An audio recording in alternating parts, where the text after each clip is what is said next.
Coming up next on Arizona Horizon's Journalists Roundtable, controversy at the Capitol over an atheist lawmaker's prayer. And Governor Ducey says he will back the GOP nominee even if it's you-know-who.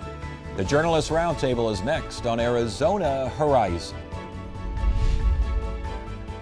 Arizona Horizon is made possible by contributions from the Friends of Arizona PBS, members of your PBS station. Thank you. Good evening and welcome to Arizona Horizon's Journalists Roundtable. I'm Ted Simons. Joining us tonight, Mary Jo Pitzel of the Arizona Republic, Howard Fisher of Capital Media Services, and Luigi Del Puerto of the Arizona Capital Times. An atheist state lawmaker's invocation to open yesterday's session in the House of Representatives sets off quite the brouhaha. What is this all about?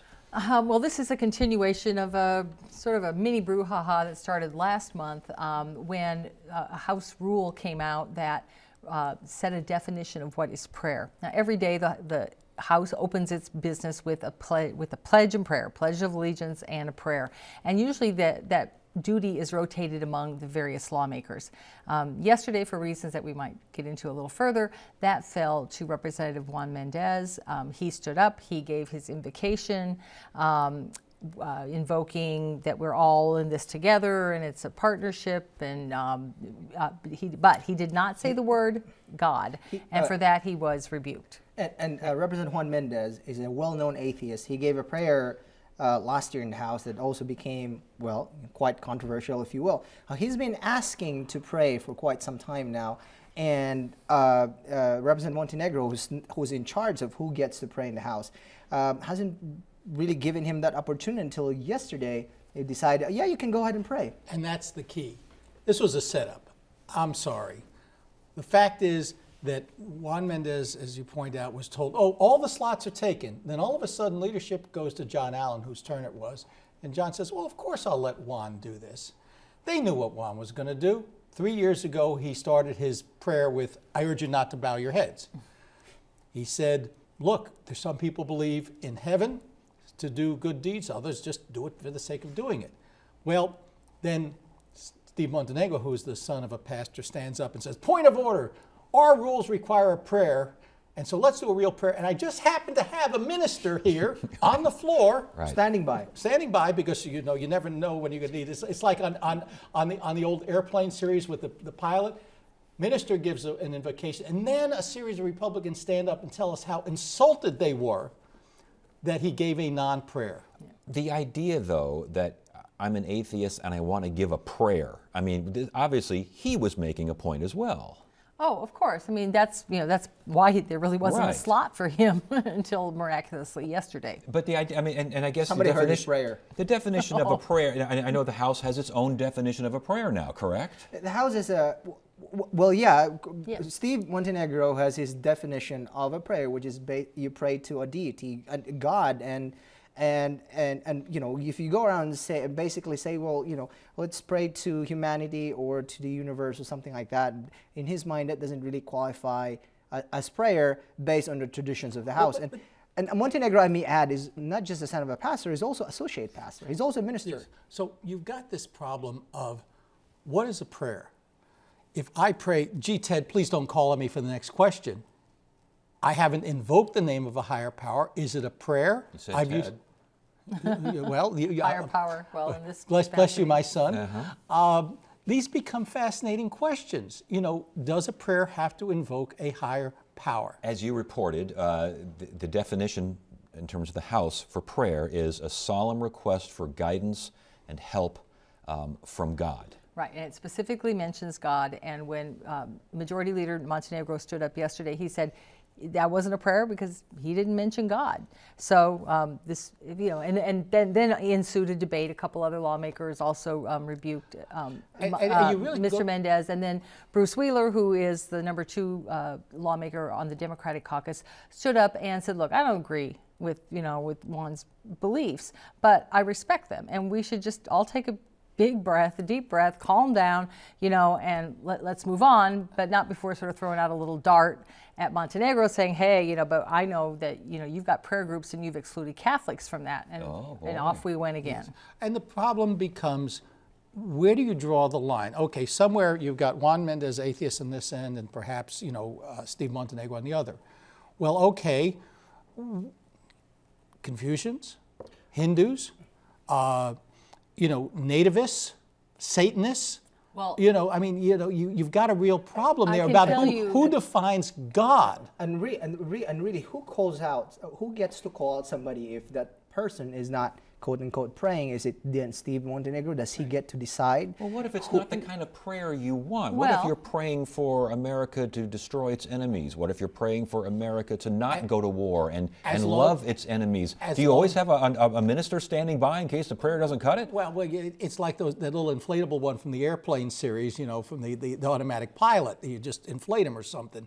The fact is, the way Steve Montenegro says it, if you invoke God, you can ask God to bring down his wrath on Democrats, on Donald Trump, on whomever. But again, as long as you invoke God or the Father or Jesus or something along the lines, and we can get into the definition of the Trinity here, that's okay. And if you remember last year, when Victoria Steele, Representative Steele from Tucson, was still in the legislature, she's has Lakota Indian heritage, and she wasn't allowed to give a prayer, but she read a speech that was invoking, I think, animal spirits. So this has been sort of stirring around, and it really gets to a question of, diversity. So, My other question is, why is this thing only happening in the House? I mean, Because excuse it's me, the lower chamber.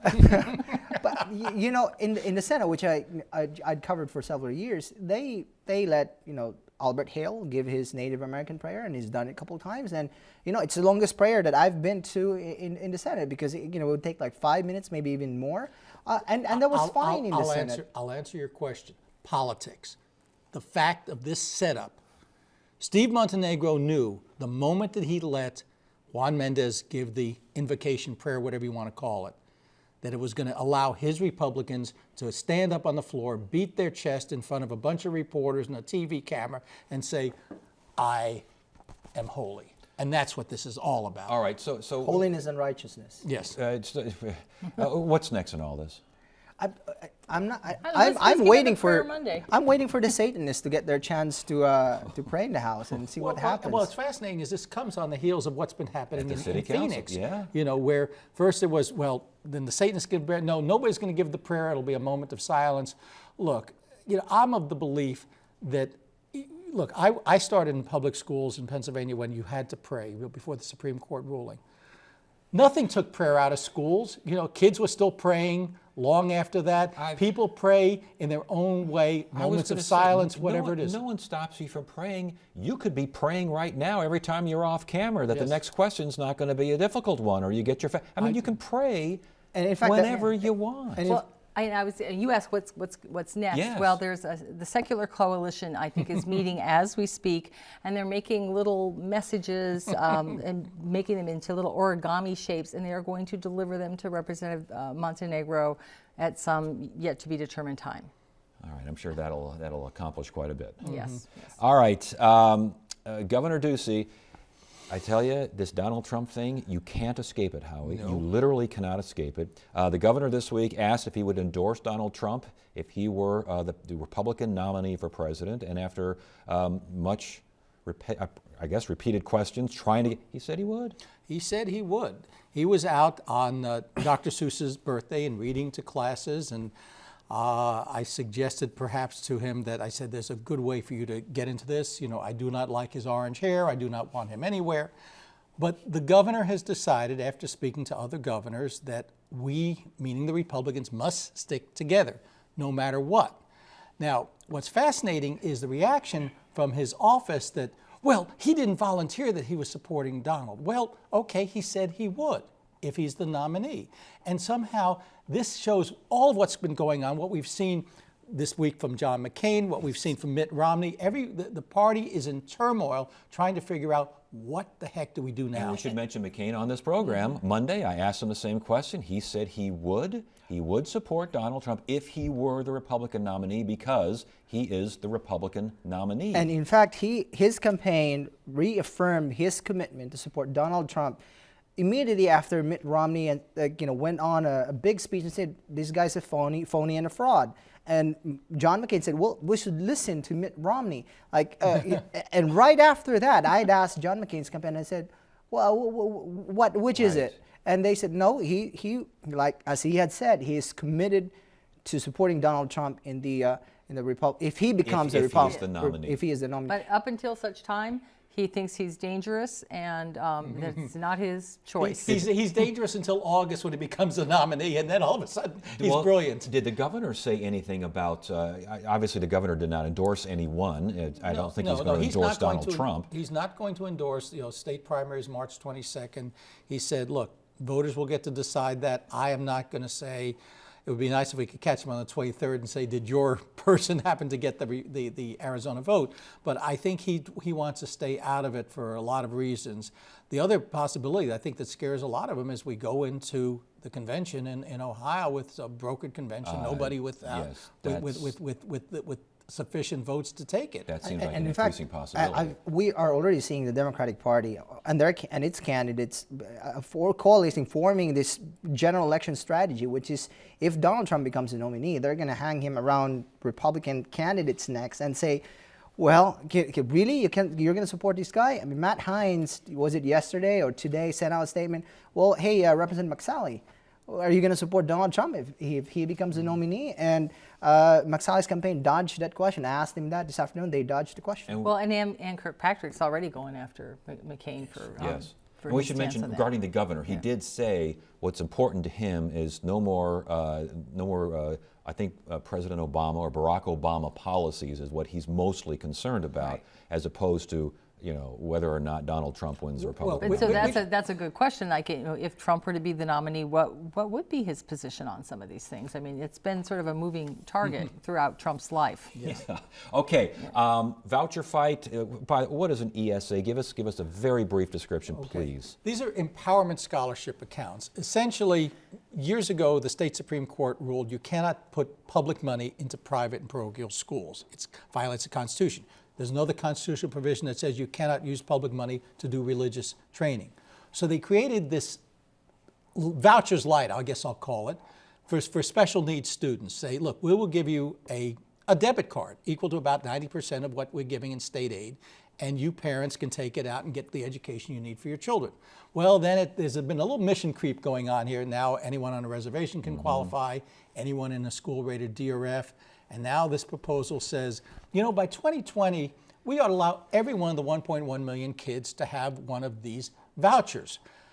Created an interesting bit of heartburn. Greatly expands this system. Senate okay with it. House not so much. No, not so much. And see, here's the thing about school choice and expansions of programs like this one. The strategy that has worked at the state capitol for many years now is incremental expansion. We've seen this with another program called the School Tuition Organization Tax Credit, and they have incrementally expanded that to include more and more students each year. And it's been very successful because, now it's costing the state about $55 million a year, whereas just a couple of years ago, it was much more than that. And so when they introduced this ESA expansion bill to include everybody, I thought, wow, that's such a significant departure from their strategy. And I thought, which really is puzzling to me. But that was, I'm sorry, that was always the strategy. When this went to the Supreme Court, several of the sponsors admitted, well, if we can get the court to legalize this, well, then we've opened the door. So this has always been a strategy.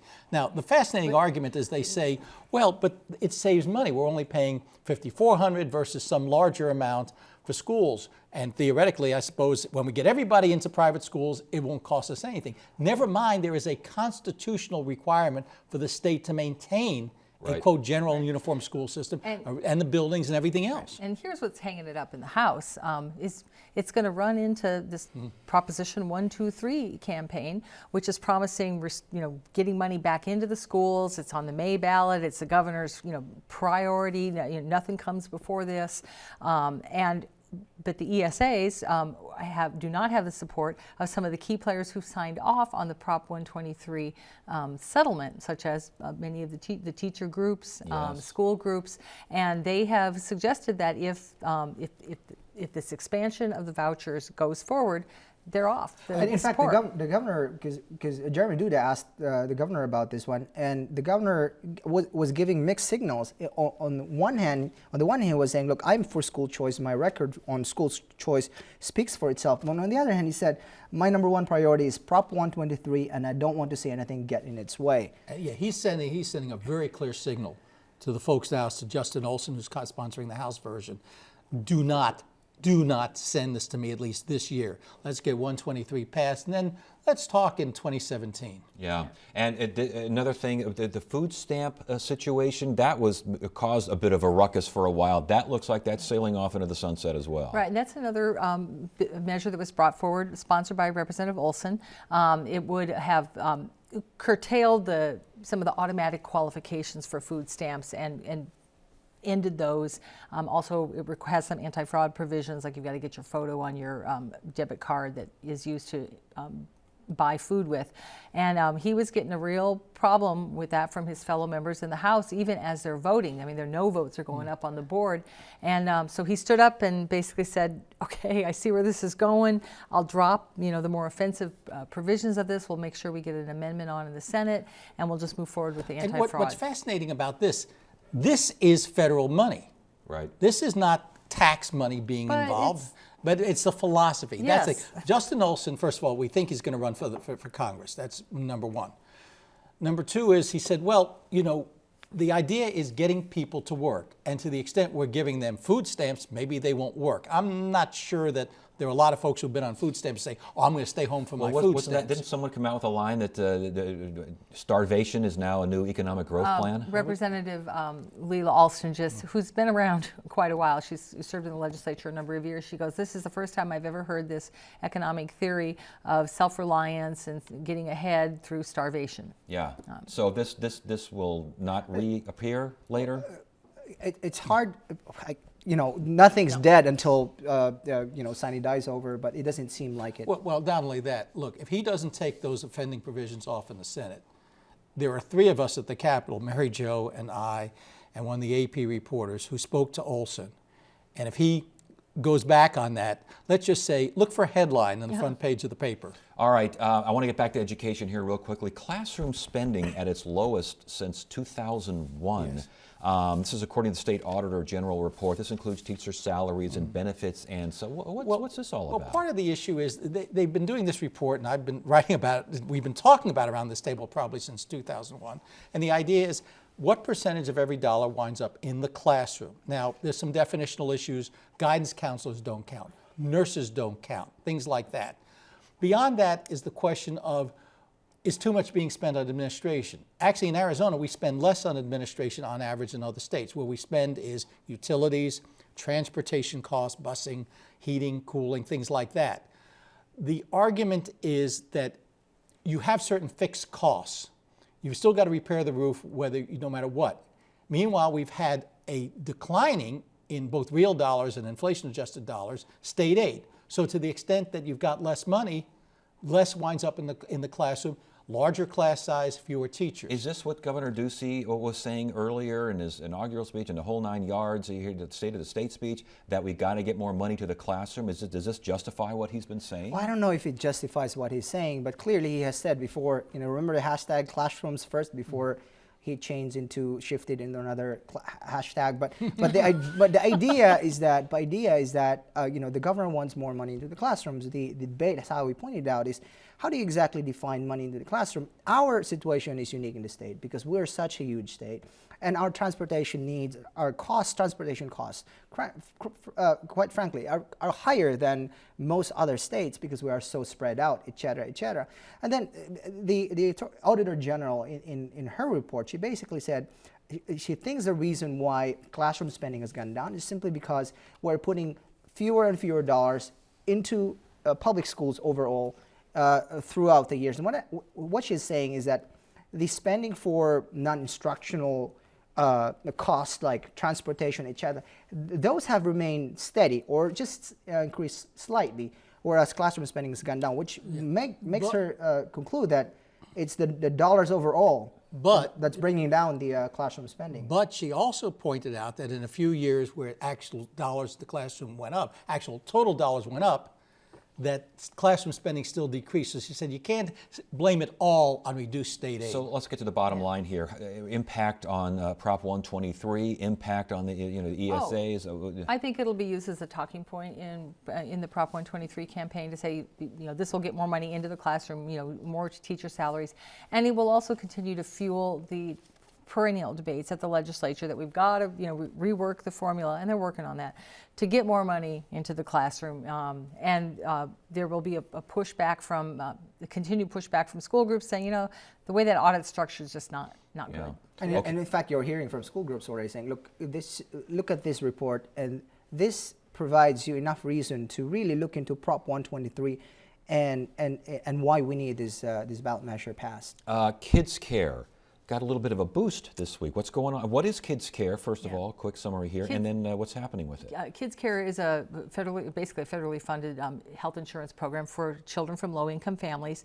Arizona froze its enrollment in the program during the Great Recession. It's still in the deep freeze. We remain the only state currently that does not have a program that's enrolling new kids, just the kids that were in there before the freeze went on. So Representative Regina Cobb from Kingman, she's a Republican, introduces a bill, says, hey, well, look, let's restore it because there's money in the federal budget that'll basically cover the state's costs. There's really no cost to the state, at least not for the next 2 years.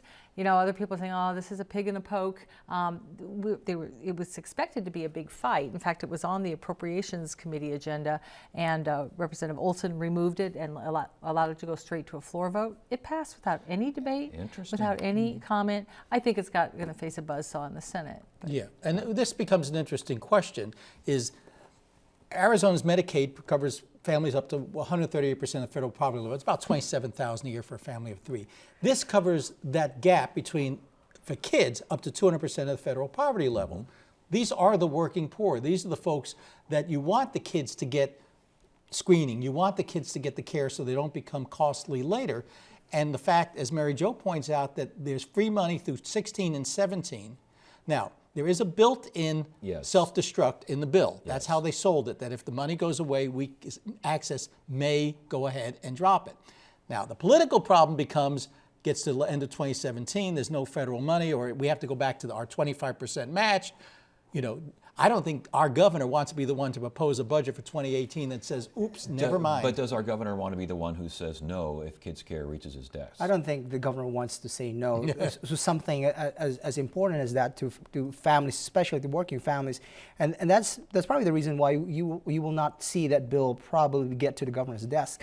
And the reason why is that, as Mary Jo noted, in the Senate, there's this prevailing philosophy in the Senate that, look, this is another form of government spending. We're saying it's free federal money, but ultimately we're paying for it. Not only that, when that time comes, when the federal government says, look, we don't have the money for it, it's, you'll have to you pay for that one. What do?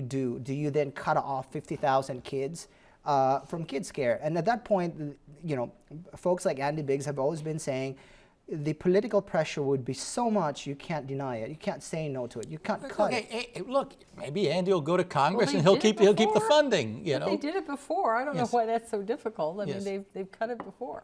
All right. Before we get out of here, former state lawmaker Laura Knappich died this week at the age of 60. 3 or 4 year fight with cancer. Her legacy at the state capitol represented Tempe for 10, 11 some odd years. Laura was one of those rare moderate Republicans, and I know Republicans hate the term moderates because we're all right of center.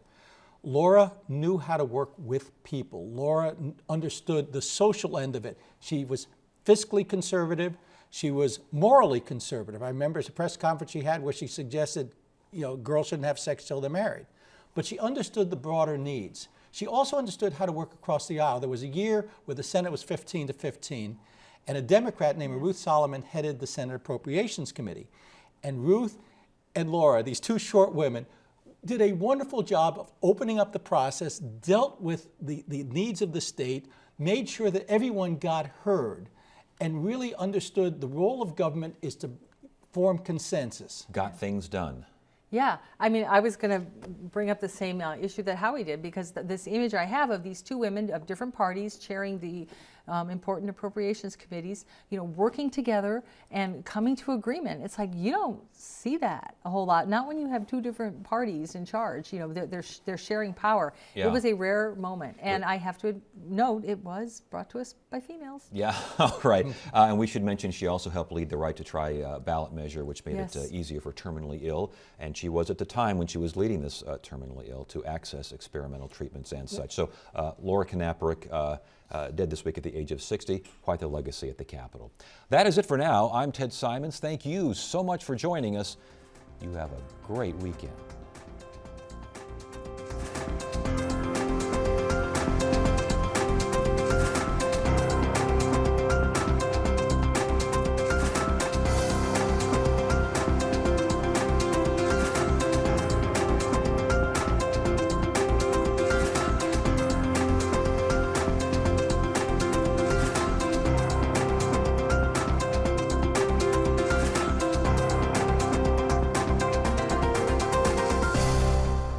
Arizona Horizon is made possible by contributions from the Friends of Arizona PBS, members of your PBS station. Thank you.